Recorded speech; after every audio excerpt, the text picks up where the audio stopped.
ტიპი 1 დიაბეტი და ფიზიკური აქტივობა რა უნდა იცოდეს სკოლის თანამშრომელმა. როგორც ყველა ბავშვს, დიაბეტი ტიპი 1-ის მქონე მოსწავლეს ყოველდღიურად ჭირდება იყოს ფიზიკურად აქტიური, ჯანმრთელი გულის, ძლიერი კუნთებისა და ძვლების შესანარჩუნებლად. დიაბეტის მქონე მოსწავლეებს უნდა შეეძლოთ სრულფასოვნად მიიღონ მონაწილეობა სპორტის გაკვეთილებსა და ნებისმიერ კულტურულ ან ინდივიდუალურ სპორტში, მაგრამ ამისთვის საჭირო იქნება მეტი დაგეგმა და ყურადღება. მათ შესაძლოა დაჭირდეთ დამატებით სისხლის გლუკოზის კონტროლი, ინსულინის დოზის ან საკვების ცვლილება. მოსწავლემ შეიძლება დროებით გათიშოს გლუკოზის პომპი ან ტურბულაში ამციროს ბაზალური ინსულინის დოზა მოკლე დროით. ფიზიკური აქტივობა ჩვეულებრივ ამცირებს სისხლის გლუკოზის დონეს, ამიტომ გლუკოზის გასაზომი მოწყობილობა და გადაუდებელი შემთხვევებისთვის საჭირო ნაკლები ყოველთვის ახლოს უნდა იყოს.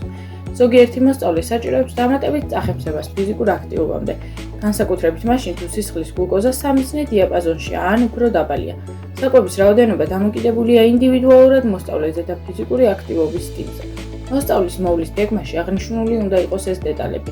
ფიზიკური აქტივობა ჩვეულებრივ ამცირებს სისხლის გლუკოზას, თუმცა ზოგიერთი სახეობის აქტივობებმა შეიძლება გაზარდოს გლუკოზის დონე, მაგალითად სპორტულმა სირბილმა.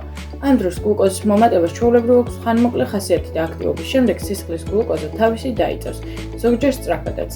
ძალიან მნიშვნელოვანია ყურადღებით ვადევნოთ თვალი დაბალი გლუკოზის სიმპტომებს ფიზიკური აქტივობის დროს და მის შემდეგ. სათანადო დაგეგმვის გარეშე ფიზიკური აქტივობის ნაკლებობამ შეიძლება გამოიწვიოს სისხლის გლუკოზის მომატება.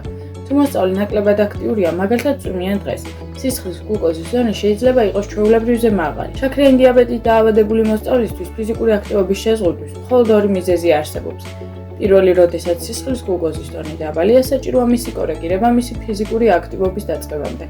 მეორე, როდესაც მოსწავლეს აქვს მაღალი გლუკოზა ან როცა შარდში ან სისხლში ვლინდება კეტონების არსებობა, ეს შეიძლება იყოს დაავადების ნიშანი. მოსწავლის მოვლის გეგმა მოიცავს დამატებით ინფორმაციას თუ რა უნდა გაკეთდეს ფიზიკური აქტივობის დაწყებამდე. სოდნე თუ როგორ მოქმედებს ფიზიკური აქტივობა სისხლის გლუკოზის დონეზე და ეხმარება დიაბეტი ტიპი 1-ის მქონე მოსწავლეებს იყვნენ უსაფრთხო სკოლაში.